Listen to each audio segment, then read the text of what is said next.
windy outside, and it's podcast recording time again. Hey, everybody, I'm Jason Tudor. Welcome back to Dollar Box Reads with me, Jason Tudor. That's what it says on the title card. Anyway, we're going to go ahead and Sharpie in this moment and make it part of your entertainment day. I'm so glad you joined me for this episode, the second one since I've made my big move across the Atlantic. We're still a little out of sorts, however, and we'll be getting back to the old comic book reviews in the next episode. I promise that.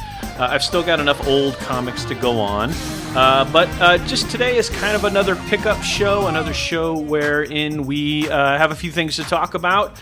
And we'll get on with the old comic book reviews as well. I've also got on tap for you at the end of the show my interview with my friend Jared Gifford. He's a writer of comic books, and he's a guy who's trying to make it like a lot of folks. I like Jared a lot. I hope you'll give the interview a listen at the end of the show, and I think you'll enjoy it very much. But that said, let's get on with it. But first, I need to tell you that this podcast is sponsored by Crazy Monkey Inc., who are the publishers of this guy's damn good comic book called Vorpal, which has 2 editions and is out right now. You can get Vorpal on indieplanet.us or Comixology. I prefer you go to indieplanet.us. You can get the full description of the book, what's going on, what's happening. Here's what it is. Kick-ass assassin, chased by everybody, can't figure out why, needs to figure out why, is going to have to figure out how to start kicking everybody else's ass, or she's going to get killed. How about that for a setup? Anyway, go buy the comic. It's fantastic. It's $5 of your time. $5. And one less Starbucks latte for a fantastic, entertaining comic book. $10. 2 Starbucks. Come on, you can forego 2 cups of coffee, right? Easy stuff. But anyway, Vorpal is available, but they have so many other great titles, Crazy Monkey Inc., and that's why I'm proud to call them my publisher. Taxi Cab Joe, Darum, 5-star. So many great titles under the hood. And so many coming. So I hope you'll take a minute to listen and check out Crazy Monkey Inc. They're on Facebook. Just search for Crazy Monkey Inc. And on Instagram, just search for Crazy Monkey Inc. That's your publisher comic book. All sorts of great stuff right there under the hood. And again, don't forget my comic book, Vorpal, the 3rd issue. I finally got my studio mostly set up, and I will finish the lettering on that this weekend. Just 4 pages of lettering to go. I'm excited to get that done. I'm still waiting for internet in my house. It is not the same in a foreign country as it is in the United States. It's also slower, much slower. So that's will be fun. But in any case, waiting on my internet and sort of having to proxy between turning my phone into a hotspot and stealing Wi-Fi from other places, but none in the home right now, so it's making things a little more difficult to have a production and do. But anyway, Vorpal number 3 will be done soon. Those letters will be done, and then it's proofing pages, and then it's off to the publisher, who are going to find their way to launch that and make us all very happy with the continuation of that storyline. I love the storyline. I love the art that Diego Albuquerque did. I love the colors that Mike Montalvo applied. They're beautiful. The art is beautiful. My letters are beautiful. My story is beautiful. You don't want to miss issue 3. So 1, 2, and 3. And then I've begun the blueprinting and the putting up the rebar and the cement and everything else for issue 4. And I'm still working on the way forward for that. But we're getting into fall, winter, and I'd really like to get that into production. So I'm hoping I can do so soon. In any case, I look forward to getting issue 4 done. But issue 3 is on the way. But don't forget to pick up issues 1 and 2 right now at indieplanet.us or from the Crazy Monkey Inc. publishing sites on Instagram or Facebook. They would love to hear from you, but more than that, they would really like to get you involved in some of their other books, which are really, really good. Tony Clapper's book is great. Corey Ruhepler's book is great. I think you'll love them all. So give them a shot. Crazy Monkey Inc. and my comic, Vorpal. First book, Shoot Between Heartbeats, and the second book is called Your Sins Be As Scarlet. All right, enough pandering. What have I been up to? It's been a busy last couple weeks since I last talked to you about the podcast. I had to go back to the United States and attend some training. And of all the places I got to attend the training was in the lovely dangling participle of a state known as Florida. Now, my fellow Floridians, you know I love Florida. And you know I mean the dangling participle in the most wonderful way. But you do have Florida Man, and Mike Barron's writing about it. We talked about it, he and I did. But it was a great week in Florida. Well, almost week. So I did this training on behalf of my new job, and it was fantastic. The people who taught me were just fucking amazing. They were great, wonderful teachers. And so we were supposed to do the whole week, and what pops up on the weather map, ladies and gentlemen? Hurricane Dorian. There it was. It was way out by, it was past Puerto Rico when we first started the class. But by the time we were midweek through the class, they said, y'all need to leave early. So we had to get out a day early. It was rather fascinating. I was supposed to come back to my overseas location on a Saturday, leave on a Saturday, but because of the hour time difference, or the time changes rather, you actually arrive on Sunday. And I had to end up pushing my trip back on a Friday, so I had a lot of people on the phone. Hello, do you need to change your ticket? I had a lot of people helping me out getting my ticket changed. And a lot going on. But Dorian cleared out the house, and the place where I was doing the training, which actually had a lot to do with emergency operations, were then filled with Florida National Guard young men and women eager to attack Dorian from the front end. So that was an experience in and of itself, made it home safely. But now Dorian is thwacking my old location in Augusta a little bit, but it's really thwacking the Charleston area. So I hope you'll take a few minutes to look in on that. And if you've got friends or family you need to call in that area, give them a buzz.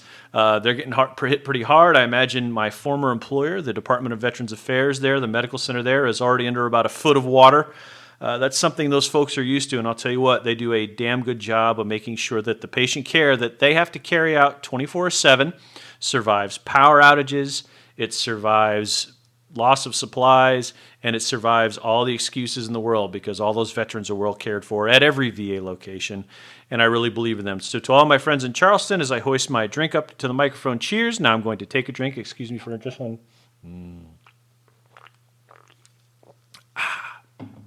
All of you, the best, of course, as you ride out Dorian, which will be a long road out after the podcast is pushed, but all the best to you in any case. So my Florida trip was interesting in that regard, and it got cut out, but the instruction I got was amazing.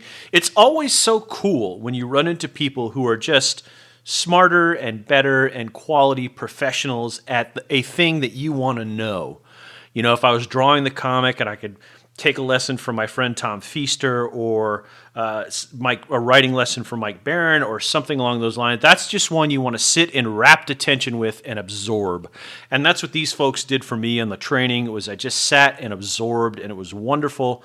I can't say enough about their professionalism and their time. So thanks to those guys who provided me that training and did it up right. Now, I'd be remiss if I didn't say that what I did come here to talk about was comics, but more specifically, the news about a couple things. And I alluded to this on the Facebook feed and a couple of other places. I am a huge fan of the comic book character Moon Knight, and I am a huge fan of the comic book character called Grimjack. Let's talk about the first one first.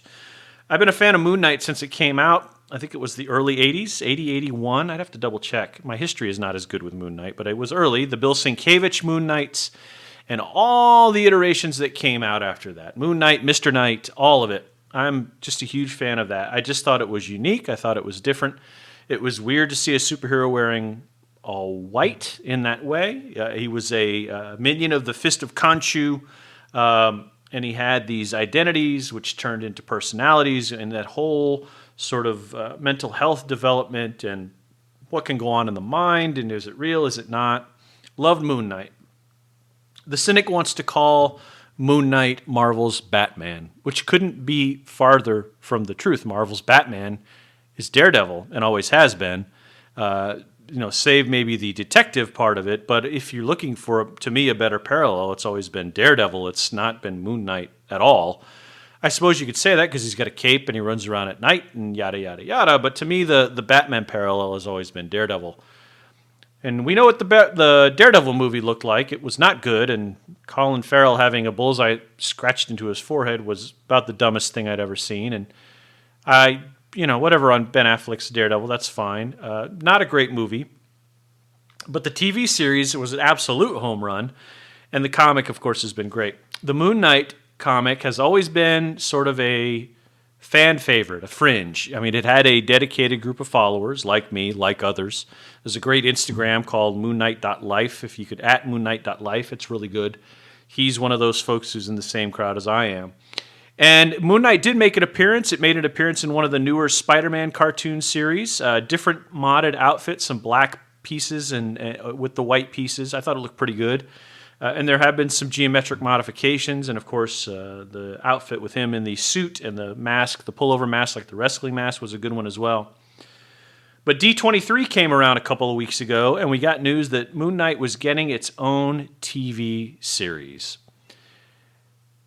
And I was excited. I mean, that's dumb. I was over the moon, to use the pun. But you know what's so cool about that is I didn't need a TV series. And this is maybe the bigger point and maybe some of the frustration I have with the Marvel movies, but I'll get to that in a minute. Let's talk more about the TV series. I'm very excited about the TV series because there's so many possibilities they could do. They could do such a wonderful Batman pastiche, but they could also do such kind of the Fox Legion television series that sort of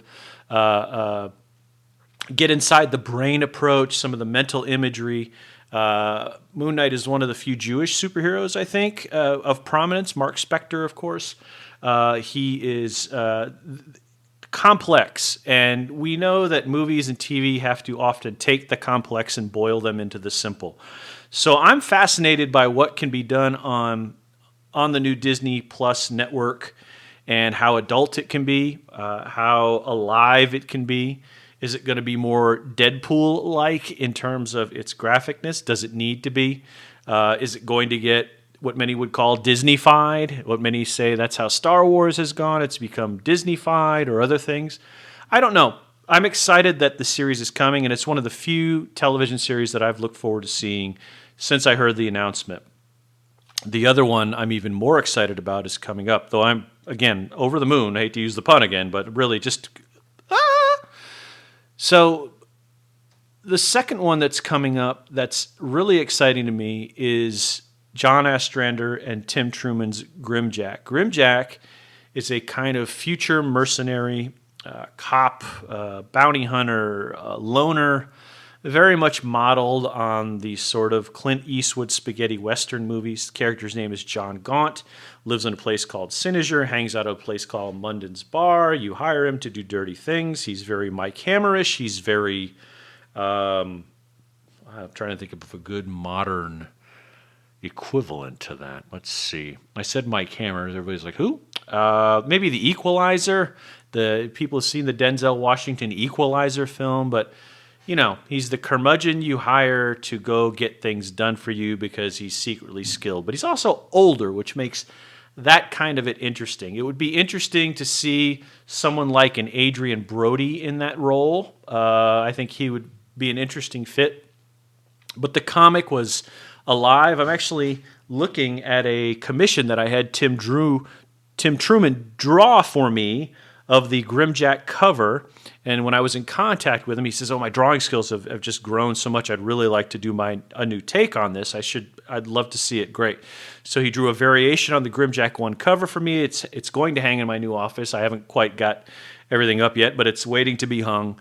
I'm such a huge, huge fan of that property and that comic book. And of course, we now live in an age where entertainment companies like Disney, like others, like Netflix, like Sony, they want to latch onto a property and milk it for all it's worth. I just saw a preview for Bad Boys for Life.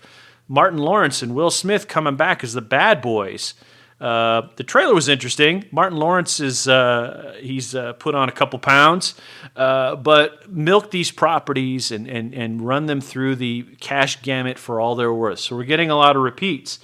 So Grimjack could be the start of something really special, especially based around a Siniger atmosphere, which is a very sort of dystopian, Judge Dreddish type of atmosphere. Siniger is this really wonderful place Ostrander and Truman created, a multiverse of sorts where all of the other dimensions converge and you just get all sorts of things. They did a spin-off of Munden's Bar. I'm looking forward to that if they decide to go with that too. But the character itself was strong enough to carry me and get me so excited. He rides a motorcycle. He's got long pistols. He's very spaghetti western. He's very Clint Eastwood. But so much more than that. Mercenary, matador, just a whole lot of things. John Gaunt. This is going to be a great series. So I believe that one was coming to Netflix. I'll have to double check that. But those two series, I'm incredibly excited to watch. Now, I caveat all that by saying I really don't watch a lot of TV. there's not a lot that excites me on television anymore. The Mandalorian looks fantastic, by the way. Holy shit, that looks amazing. I'll be looking forward to watching that, and hopefully I can get the D Plus subscription working where I am, because the Moon Knight's going to be on there, and I think Daredevil's eventually going to move over there. So is Grimjack. It just looks like Marvel is going to produce TV series of comics. But I say I don't watch a lot of TV, not to be a snob, but specifically with respect to comic books. And so I'm as big a fan of Marvel movies as anyone, I guess. But to me, the experience of comic books is in the comic book. I can't say it any more plainly than that. The comic book experience is in the comic book. And as much as we try to dress up these moments on screen and make them look like the moments we saw in the book will always hold more value because your imagination, my imagination, can put me in the place with a depth and a viscerality. That's probably not a word. Have it be visceral, visceration, the viscosity. I know Michael would like that. The viscosity of the conundrum. But seriously, your mind can take you places in the comic book that a film can. On film, it's like, whoop, there it is. That's it. One of my favorite Marvel movies is Doctor Strange. A lot of people don't like that, but I think they knocked it out of the park with that, especially with the finale in terms of how it was done and the kind of crazy Kirby imagery, and the whole thing was just muy magnifique. But to me, the Doctor Strange comics are that much more bizarre, and I just pictured all these people reading them in the late 60s and early 70s, high as a fucking kite on LSD or marijuana, and think of how their experience was, and think of how high the people were who were making them, but again, that's another story. So I'm excited for both of these television series, but I can always flip back to the pages of Grimjack, reread that tale from 1, 2, 3, or any of the 53 or 60 or more that I've collected, and always get a different experience out of that adventure. Same with Moon Knight, same with Daredevil, same with the American Flag book that I'm looking at, same with the Cerebus graphic novel. In a lot of ways, again, what I'm doing when I see something like Batman, especially from Batman Michael Keaton to Batman Ben Affleck, is, that was that moment from Batman versus Superman where Batman comes in the room and the dude has the flamethrower and he shoots his tank and it explodes and he protects Martha. That was from, the graphic novel that basically made the graphic novels a competitive medium, along with Watchmen, the Frank Miller book. And it wasn't as good as it was in the graphic novel because of the way Miller paces things. It was great. It was well done. And the Affleck Batman is still my favorite, especially from that one and from the Justice League movie. But it wasn't what the comic book was. And then you look at some of the other Batman where they're hanging him off a building. That moment in the comic, I read that very clearly. So I give full due to the creators of the films. The films are great. I enjoy the experience. I try not to miss any of them. Again, Doctor Strange is right up there. Avengers films, Endgame was wonderful. I enjoyed watching it. But the comic books to me are always going to be the place where my imagination takes a very long journey and plays around and pokes at things and is really smiling and enjoying. So, but again, I'm very much looking forward to the Moon Knight TV, the Moon Knight Grimjack. What is that? That sounds like a drink, doesn't it? Let me have a drink of my Moon Knight Grimjack real quick. And they both just sound fantastic. So, what do you think? Anything on D Plus really caught your imagination? The Moon Knight thing is the one that basically said, okay, I have to get a subscription now. Although The Mandalorian was finger on the button, Moon Knight is the one that's going to get me to activate the subscription and probably have to watch it through a VPN. Sorry, Disney. But I'll still be paying for it. Love you. This podcast is brought to you by Crazy Monkey Inc., the publisher of my comic book Vorpal. I hope you will take time to go to Crazy Monkey Inc. on Facebook and on Instagram. Check out all of the titles with Crazy Monkey Inc. and buy as many of them as you can. Buy 5 copies. Buy 5 copies of Vorpal, please. I'd love that. Also, I need to reset my website. So if you want a signed copy of Vorpal, it's $7. Just because I got to do shipping, but just email me, info@jasontutor.com, and I'll get you a copy. I think issue 3 is going to be incredible. I think when you read all 3 together, they're going to be great. But the plans that I have for issue 4 are amazing. A lot more fighting. Issue 3 is kind of my Two Towers book. So if a lot of people found Two Towers boring, but the story was developed well for Lord of the Rings, sorry, had to do a little story development there. Not as much kicking and fighting, but issue number 4 promises some of the most spectacular fighting and acrobatic scenes I've ever done, and certainly that I've got a lot planned for issue 4. So I'm excited to do that and excited to bring that with you ASAP. Again, you'll find my comics on Crazy Monkey Inc. on Facebook. Just search Crazy Monkey Inc. and on Crazy Monkey Inc. on Instagram. Stores are linked there. Also go to indieplanet.us to buy my book there, and you can buy all of the books from Crazy Monkey Inc. A new comic book store has opened to where I am, and I was a little disappointed by it. I'm still going to ask them to carry Vorpal, and I hope they do. But the problem is they don't carry a lot of comics, and I wonder if that's endemic to comic book stores. I get it. First, I understand enough business to know that selling comic books, especially with the margins that distributors are making, and the printing costs now, which are losing it through. I'm not sure where comics get printed, if they get printed in China like RPG games or whatever. Which is, if you don't know, I mean, RPG games, over-the-counter games that you get at comic book stores and gaming stores and things like that, they're all going up like 10 or 15% because of tariffs. And if the book gets printed in China, I think a lot get printed in Canada, at least last check, but if they get printed in China, those books are going to go up. So comics are going to go up. So again, long way around saying, I get that there's not a lot of margin on comic books, whether they come from Diamond or wherever. So they've got to supplement sales with something other than comic books. But usually the comic book store that you frequent, like my favorite, the Augusta Book Exchange in Augusta, Georgia, right there on Gordon Highway. If you get a chance, do go in. Go see Paul. He's awesome. They have a lot of comic books. He's got a huge full wall of comic books, but he also supplements sales with Warhammer tournaments. He supplements sales with Magic the Gathering tournaments. He supplements sales with selling miniatures. He supplements sales with actually having a used bookstore. I get it, but he's been there forever and he knows how to run his business better than I do. But I think he would agree that you can't make a living on just selling comic books. Now, he does a great job of featuring comic books. I always loved going into that store, just as I love going into any comic book store that is a comic book store. I had a similar encounter when I went to Dragon Con. This is like a decade ago, but they hid the artist's alley under like a staircase the year that I went. It was bizarre. And I was like, I thought this was a comic book convention, but it isn't really. There isn't really such a thing anymore. These conventions and the stores have become pop culture paradises, right? And this new store, I mean, it remains to be seen whether or not they'll carry more than, say, 4 bins of comics and some new comics. But 90% of the store, 85 if I'm being generous, is pop culture and Funko Pop and shirts. And they had these Halloween candy bowls being held by Marvel superheroes and on and on and on and on.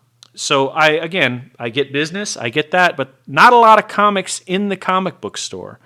And based on some feedback from a friend of mine, they may not even carry mine, or that's not really even in their business model to carry mine with any suitability. But I'll ask and see what happens. But the new comic book store is it's not looking too good.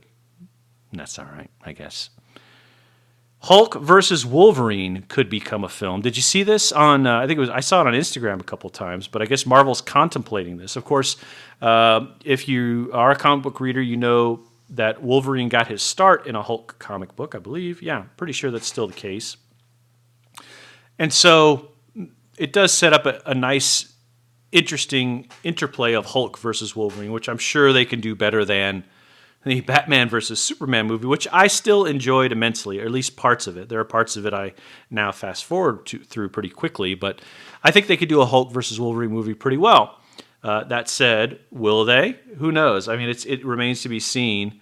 I'm not sure. Again, that material doesn't necessarily interest me. I suppose what would be interesting if it's still Ruffalo and Jackman. I love that somebody said or started a petition that it should be Danny DeVito. That was pretty funny. I thought that was pretty good. But Jeremy Renner, I think the character's got to be short. I mean, Wolverine is short and stocky. That is his character. Hugh Jackman is like my height, 6'3" or 6'2" or something like that. And again, he knocked it out of the park, and he did great, and I loved his portrayal, but it would be cool if we could get back to Wolverine, but maybe not. Maybe Marvel set a precedent, and it's like, oh, the next guy's going to be like Zac Efron or Jason Tudor or somebody really, really hunky. So remains to be seen whether or not who will play the new Wolverine. But Jackman is kind of age, so who knows. In any case, that's something to look forward to. And I think that's mostly it for this podcast, folks. I got to wrap it up. So anyway, we talked a little bit about the Moon Knight and Grimjack thing. Next podcast, I will be back with some old comic book reviews, as usual, and doing a lot of things. I wanted to take a minute to express my condolences, thoughts, prayers, all of that to the family of David Blanchard. David has been someone I've known for most of my adult life and some of my teenage life. I've known his brother Peter since I started high school, and Peter and I still keep in contact. And now David is gone. David passed away this week. He was 51 years old. And based on how my close friends and friends who I've seen on Facebook and others have reacted, I should have gotten to know him better. My condolences to the entire Blanchard family and all my friends who were much closer to David than I was. May his memory be a blessing. That said, it's time for our my interview hour. When did I get two of me? It's time for my interview with Jared Gifford. I hope you enjoy it. We talk a little bit about writing. We talk a little bit about a lot of things. He is a writer like me. Well, not like me. I don't know how tall you are. How tall are you? About 5'10". So not at all like me. He is out in Utah, and the title that he writes for that is in print that you can find on indieplanet.us is Darum, Captain of the Stars, which is, I believe, a sort of space piracy, space opera story, right? Yes. And so we both have something in common here, which is, I believe, our love of Captain Harlock. Isn't that right? Oh yes. Man, you're one of the first people to actually get that right off the bat. Ding! I mean, so many people have to sit there and talk about it, and then I tell them Captain Harlock, and they're like, who the hell is that? Have you seen the newer 3D version of the film? I have. I love that. I actually thought it was pretty good. I did too. I loved it. I thought it was when they've got the kid and they've got him on the plank, and all the other ones are falling off, and they decide to save him. I thought that's great. But I just thought the whole thing. It's like when I saw the Appleseed Ex Machina 3D. It's brilliant. I wish I could see more stuff like that, because that's the stuff I'm really interested in. Well, in fact, I actually own all the ones you just referenced. Yeah. So tell us a little bit about yourself, where you're from, and what you do, and all that kind of stuff, Jared. Okay, well, I live in Ivins, Utah, which is right next to St. George. Kind of like a suburb of it, I guess you could call it. And anyway, I actually was born in Vernal, Utah, which is maybe a population of 50. So you are a native Utahn, is that right? Am I using Yeah. Utahese?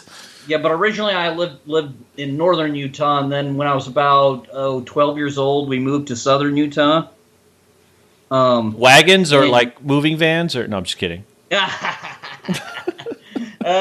Well, actually, I think one time did actually require a moving van. I actually did live in New Mexico briefly for about half a year. I love New Mexico. I loved visiting Albuquerque. That's actually one of my favorite cities to visit. I almost moved there once too, but I really liked it a lot. And I've been on the 15. I've passed through St. George, but I've never stopped, unfortunately, going from Denver to San Diego.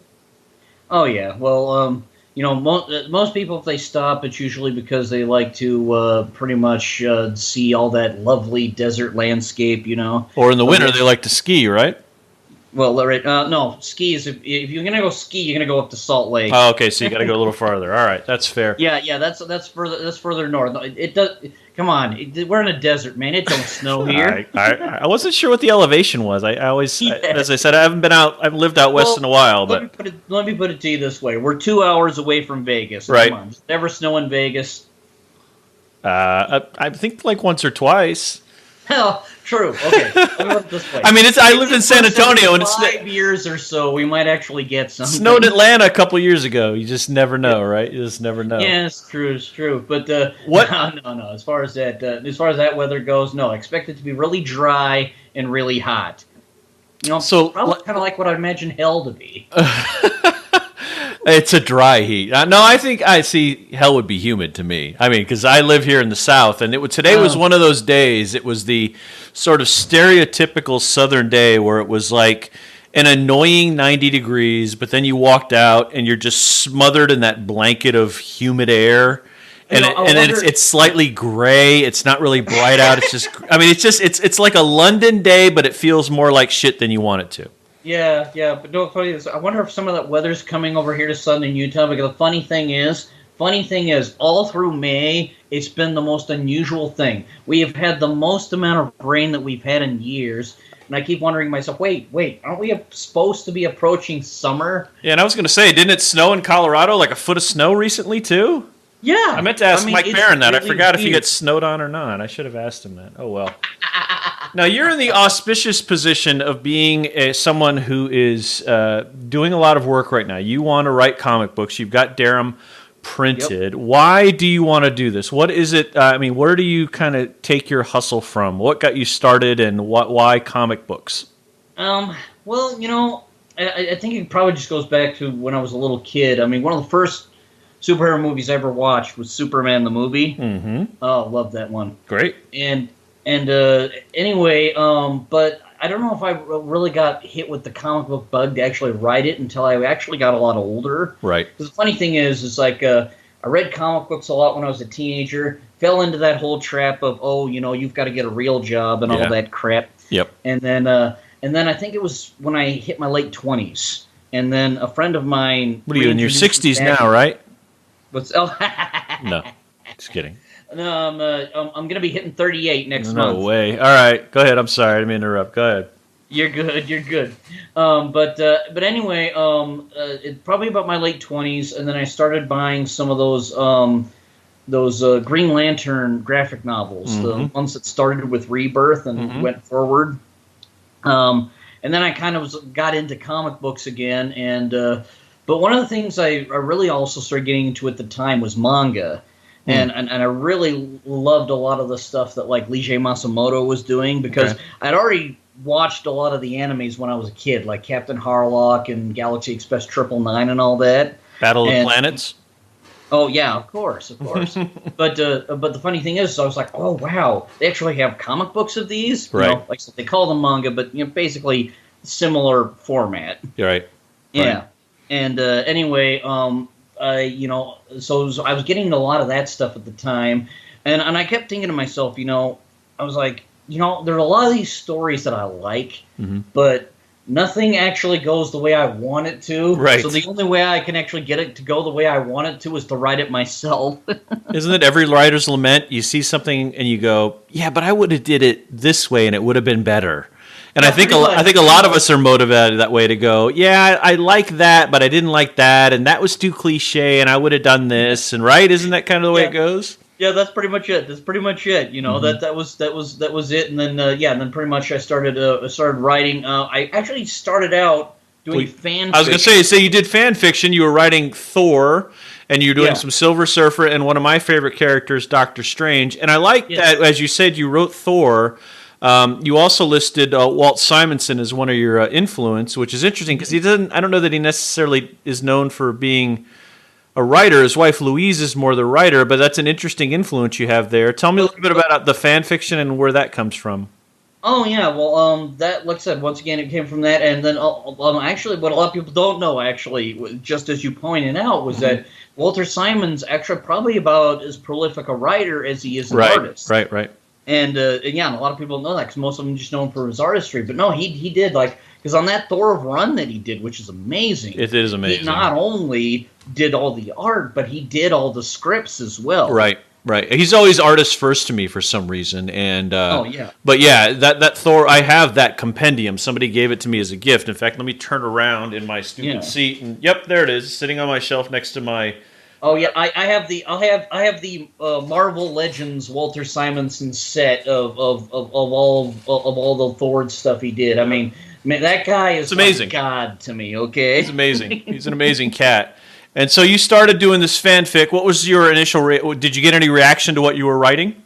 Oh yeah, actually. In fact, the funny thing is that one of the compliments I kept getting was that a lot of people would say that some of my lead up would need work, but they all always complimented me on my dialogue. Ah, okay. Everybody always said you've got great dialogue. Yeah.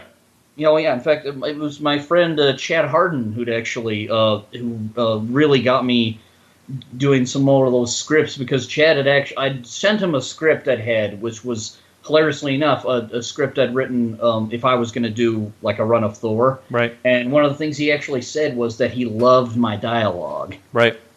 Well, that's good. I mean, I've always done dialogue. I thought pretty well myself, so that's always a good start.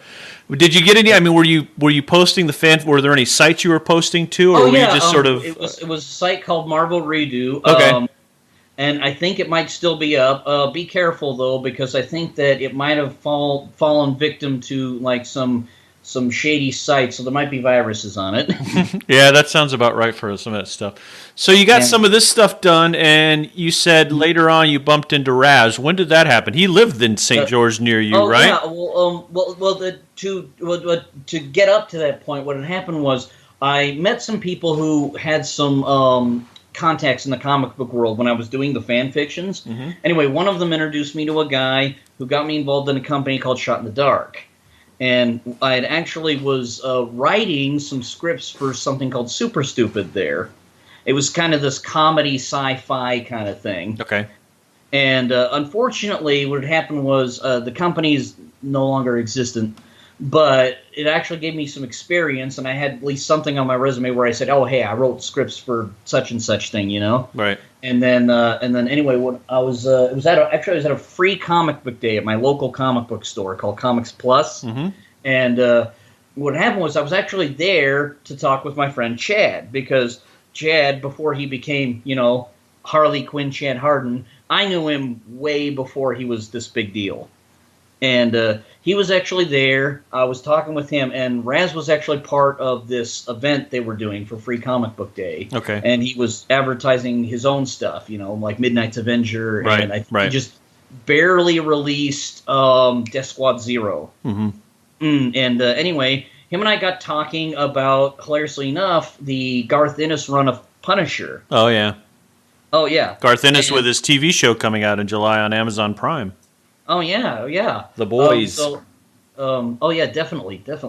But him and I got talking about that one, and then what happened was I had asked him, hey, if I showed you a script, would you be interested in helping me out with this comic book? Mm-hmm. Because initially, what was going to happen was I just wanted him to collaborate with me. Right. But what happened was I went up, wrote up the first script for Darum, sent it to Raz, and then after Raz had read it, he just said, "Jared, this is just too good to give to somebody else. I need to publish this."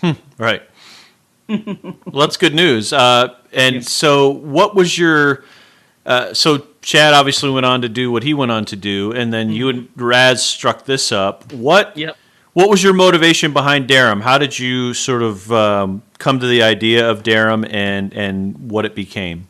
Well, several elements. One is the fact that obviously I was very much inspired by Captain Harlock, mm-hmm. and I would say to myself, there's no American equivalent of Captain Harlock. And believe me, I looked it up. I tried. Sure, yeah, I totally get it. There is no American equivalent of Harlock, and I kept saying, why do more people not know about this? Why is this not a thing? So I said, you know what, I'm going to do my own take on that kind of character, and but then also what came into it as well is that I needed a way to get out my because the thing is, like, my dad had died when I was 14 years old. Oh, geez, okay. Yeah, And one of the themes that you'll find that happens in Durham is the fact that, I mean, if you can see it in the first issue, his father is killed when he's at a young age. And then what happens is that basically he grows up, and even though he is trying to fight the good fight, he always has these this whole issue of basically, you know, he doesn't feel like maybe he's good enough to live up to his father's image. Okay. Yeah, and that's kind of that's going to be a theme coming up in subsequent issues as well. So there's some very personal sorts of rivers that run through this for you, then. Oh yeah, definitely. And you're going to see a lot of that. I mean, it's got my own personal stuff in it, but then you're going to see a lot of elements, as I said, from Captain Harlock, but then even a lot of elements, especially because, and I love this when I was studying it in high school, but I had a lot of Shakespeare in there as well. And that's what you kind of, and it was funny, is I was even talking with my friend Corey just recently, and he actually described Durham as that. He's like, it almost reminded him of Shakespeare in space. What is it? Where do you start with a thing? I mean, when you get an idea to write, what do? Do you scratch it down in a notebook? Do you speak it into your iPhone? And then where do you take it? What I usually do is it just comes to my head, and I usually just keep it in my head. And then what I do is I go home, and what I'll do is I'll write down a title. And that title will keep the idea fresh in my brain. So what I do is, I just go over there and I go like I'm going to start a script, and then I write the title down. As long as I have the title, that idea will stay in my head. And then sometimes I'll even write just a character's name, because sometimes it even starts with that. Like that's how I started with Durham. Is that I imagined the character first, and then I built the universe around him. Okay. Yeah. Oh yeah, and that's so you kind of you had, so that's sort of how I did Vorpal too. Is I had a vision for it, and I knew what the character was going to look like. I wasn't solid with the grounding as to what she was yet. I mean, kind of. I knew she belonged to this sort of, for lack of a better word at the time, which it did become, a holy order of assassins that have been, you know, used through time, yada yada, circa kind of Wanted, and to a degree actually sort of John Wickish.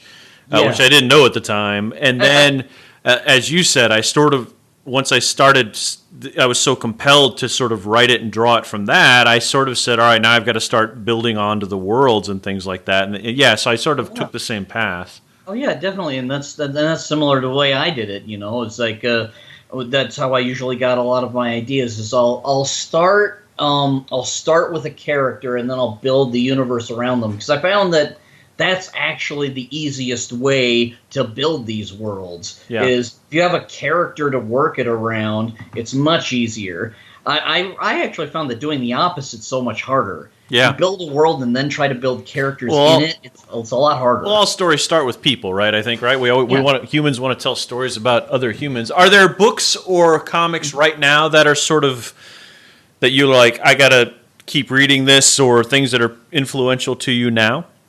Oh yeah, I mean, there's still plenty of runs that I really like, and once again, it all comes down to the story I'm writing, because I always like to read things within the genre that I'm writing. So, but yeah, no, I've got a bunch of things that I read right now. In terms of comic books, I'm reading like Spawn, Savage Dragon.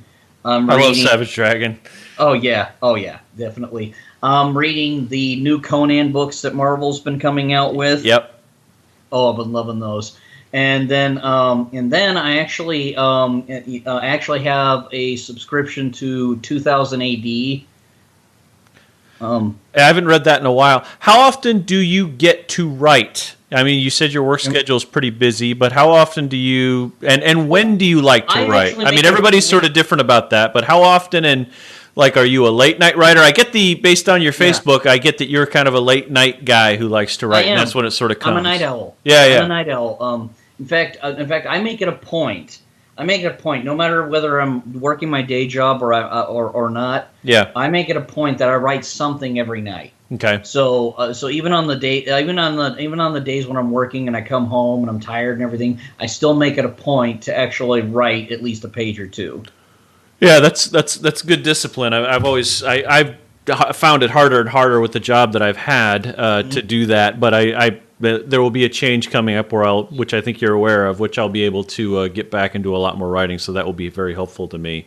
Oh, definitely. What do you see, Jared? I mean, again, you're still sort of on the edge of this as far as independent and sort of sinking your teeth into. And I know that you probably don't necessarily want to do the job that you have forever. You want to be in the industry. What is your end state here? Where do you want to be with this? You know, the thing is, so many people want that fame and fortune thing, right? And I don't want that. What I want is at least this. And if I could get to the point where, say, my friend Chad Harden is, where basically this is my primary job, this is basically paying my bills, and I can at least live in the way where I'm not worrying about bills from day to day. Right. If I can get to that point, yeah, I will be a happy person. When you see something that's like on the ICC board or some other things like that, where do you? I see a lot of people who are very hungry, but I think I see a lot of people who might be misfocused. I mean, you've got a book under your belt. What are the sorts of things that you've tried to focus on as a writer to get to a published book, and what sorts of things do you sort of use as milestones, goalposts, or whatever you want to call them to get to where you want to go? Well, like I said, I have several people that have inspired me. But like I said, just like I was telling you before, like with Chad Harden, I've looked at his career path, and how he was able to get to where he was. Yeah, and I actually use him as sort of a goalpost for myself. I see. Okay. And I'll basically be like, okay, it can be accomplished. Here's the whole thing. There are steps that you need to go through in order to get there. And I think, and I know exactly what you're talking about with the ICC group and everything. Right. There are a lot of hungry people out there, but the big problem is they're not willing to go through those steps. They think it's just as simple as writing your comic book, getting it out there, and then, oh my gosh, you're making thousands of dollars. And there's so much more to it, isn't there? I mean, and things that you and I either can't get to, or that we just don't have the means to get to. And I think people want to be. There was a great question, and I brought it up with Barron too. I said, somebody said, what does it mean? Do you believe you're an industry professional, sort of being an independent comic maker? And in my mind, no, you're not. I don't think you are. I think an industry professional, is in the professional industry of making comic books, which is to say, I think that we have this wonderful independent sort of community, but I think there is a professional industry that, also crosses over into film and to television and elsewhere. And I think in order to be part of that industry, as you noted earlier, certain sacrifices have to be made. I think you have to be closer to that industry in LA or New York or things like that. I mean, what's your take on that? Well, I would agree to an extent that yes, you definitely need to be in as much as the industry as possible. However, one of the great things about the internet these days, which is great, is the fact that now you don't have to live in New York or LA to be successful in the industry. Chad Harden, as I was telling you, he lives up in Cedar City. Sure. And he's a very successful person in the comic industry. Yeah, absolutely. And so it's not like it was in the old days. In the old days, you're absolutely correct. In the old days, you had to live either in L.A. or in New York in order to succeed in the comic book industry. Right. Nowadays, with the internet, no, really all you need is you just need to know how to get a hold of the right people, how to work your product, and really going to conventions. This is one thing that a lot of newbie creators get wrong, is that they're like, oh, I can't do this convention because I can't afford it. Here's the whole thing. Save up for one big convention, no matter what it is, but it's one of the big conventions where the big industry guys are going to be there. Yep. Save up for that convention, and then when you go to that convention, bring your work. Spread your work around, but also get some contacts, talk to some people. Yep. If they like you, you're going to get work. Yep. And I think that's a part that people miss, is talent and work only goes so far. You have to be willing to network and meet people, and I couldn't agree with you more. You have to be, and I've told people this too, because I've actually done a few panels as a writer, and I've told people this too. You have to be half a creator and half a businessman. You do these days for sure, don't you? I mean, it's incredibly important. And I think the last piece is you have to be willing to sacrifice. You have to be willing to, do that thing that gets you to the next level. And sometimes you don't know what that is until you know what it is. And that's a lot of double speak.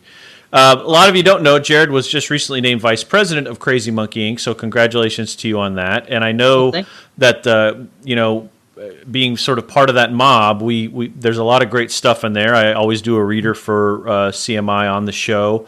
And I know that you have a lot of great things coming, and that you're really enthusiastic about what you do. So I look forward to whatever you got in the future. And I know you and I have actually talked a little bit about collaborating. I just don't think we found the right piece yet. I'm looking forward to that, and I think once we're done with the interview, we'll chat about that some more. But I wish you all the best, and I'm glad you took some time with me. You're an upbeat guy, and it's glad to get hold of you and to be able to talk to you and talk comics.